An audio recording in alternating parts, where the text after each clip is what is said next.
आपके सामने देखिए कितना खूबसूरत सा फूल है, डालिया। ये खूबसूरत फूल डालिया सूरजमुखी परिवार के सदस्य हैं और इसे बल्ब से लगाया जाता है, इसे कंदों से लगाया जाता है, अंडरग्राउंड ट्यूबर्स से लगाया जाता है, इसे कटिंग से भी लगाया जाता है, इसमें बीज भी होते हैं, लेकिन जनरली इसे कंद से ही लगाया जाता है। इसके फूल के अनेकों किस्म होते हैं, सिंगल पेटल हो गया, डबल पेटल हो गया, हजारिया हो गया, और भी बहुत नाम है, pompon, cactus, peony, dinner plate. Dinner plate क्यों कहा जाता है? क्योंकि उसकी मतलब मैक्सिमम इसका 6 इंच से लेके 12 इंच तक का इकाई होता है। डिनर प्लेट का मतलब हुआ कि एक प्लेट जो कि 12 इंच का होता है जनरली, जिसको थाली हम लोग कहते हैं, इतना बड़ा इसका फूल होता है।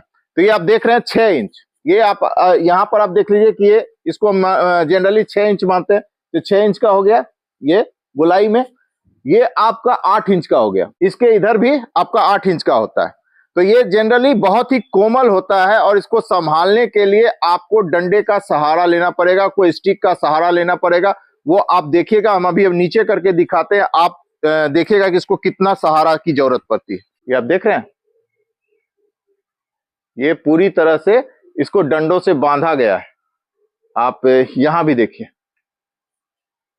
पूरी तरह से डंडों से बांधा गया है। ये पूरा आपका यहां से पूरा वहां तक डंडों से बांधा गया है, देख रहे हैं।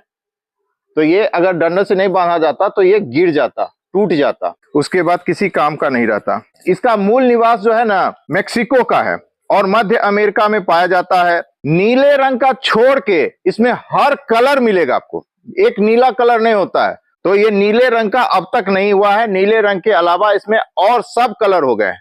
लेकिन इसको धूप, डायरेक्ट धूप बिल्कुल भी पसंद नहीं है। अगर इसमें ग्रीन नेट रहता तो ये अभी तक ये जलता नहीं। ये मैंडेटरी हो गई हमारी कि हमको ग्रीन नेट देना पड़ेगा, क्योंकि ये देखिए, ये फूल देखिए, ये अभी पूरी तरह से खिलता, अभी 15 दिन 20 दिन तक आराम से खिलता, तो ये सूख गया है। क्योंकि ये बिहार में अभी जो हवा चलती है पछिया हवा का मतलब हुआ कि जो आप पश्चिम से आती, जो कि राजस्थान की हवा होती है, रेतीली हवा होती है, वो आने के साथ फूल जलने लगते हैं। तो इसके लिए यहाँ पर ये पछिया के चलते हवा चली और पश्चिम से जो हवा आई, जिसके चलते ये सूख गया। और धूप बहुत कड़ा होने के कारण अगर ग्रीन नेट रहता तो इसकी लाइफ हो जाती, बढ़ जाती। ये जनरली आप जब भी आप लगाइएगा तो 30 से 60 दिन तक ये आपका रहेगा। ये सालों भर आप कितना भी रख लीजिए, सालों भर ये नहीं रहने वाला। फिर आपको बल्ब से लगाना होगा, इसके नीचे कंद होगी।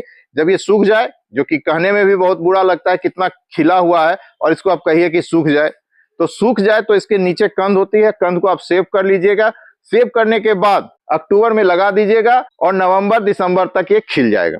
बरसात जाने के बाद, बरसात के दिनों में इसके कंद को मत लगाइएगा, वरना ये पानी में सड़ जाएगा, मेल्ट हो जाएगा। अब तक इसमें 50,000 प्रजातियों का खोज हो चुका है, छोटा बड़ा जितना भी हो, 50,000 प्रजातियों का खोज हो चुका है। इसलिए इसमें कलर की कोई कमी नहीं है।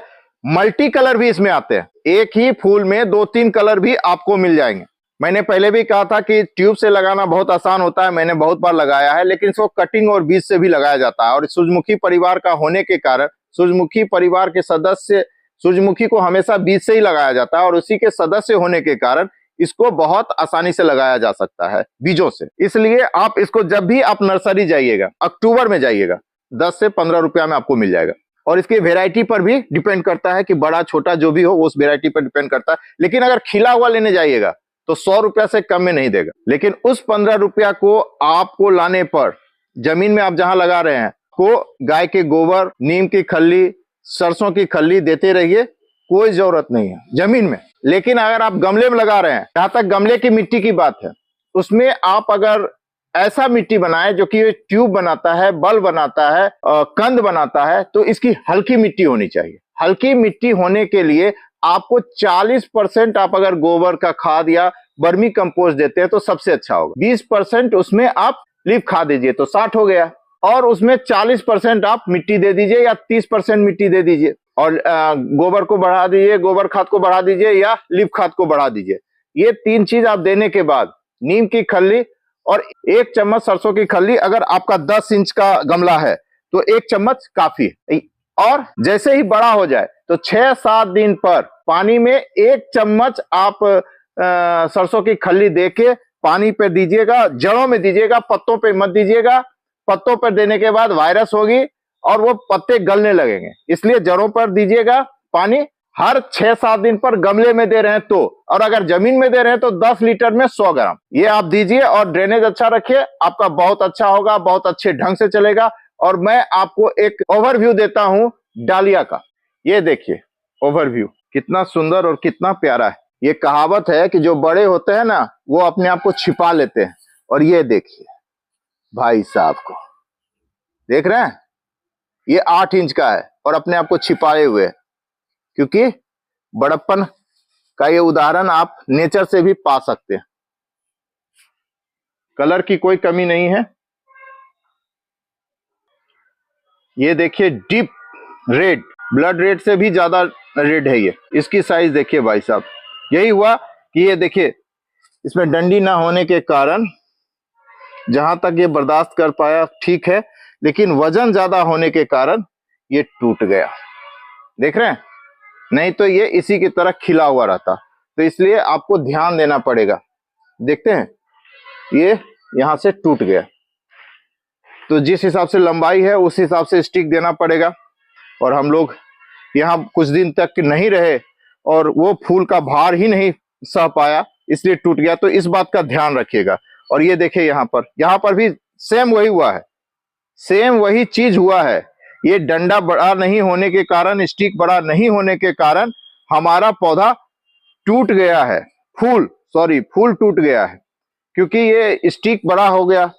देख रहे हैं, ये स्टिक बड़ा था और फूल भारी था, ये इसका भार ही नहीं सह पाया, इसलिए टूट गया। इसमें हम लोग की कमी रही कि हमने स्टिक ढंग से नहीं लगा पाए। और यहाँ पर इसलिए रहा कि एक दूसरे का सहारा लेते रहा, तो यहाँ टूटने की संख्या कम है। जहां इकलौता है वहां ज्यादा टूटा है। ये देखिए भाई साहब 8 इंच बवाल है, बवाल। देख रहे हैं, इसलिए आप डालिया को लगाइए और आपको अच्छा लगे तो लाइक और सब्सक्राइब भी कीजिएगा। धन्यवाद।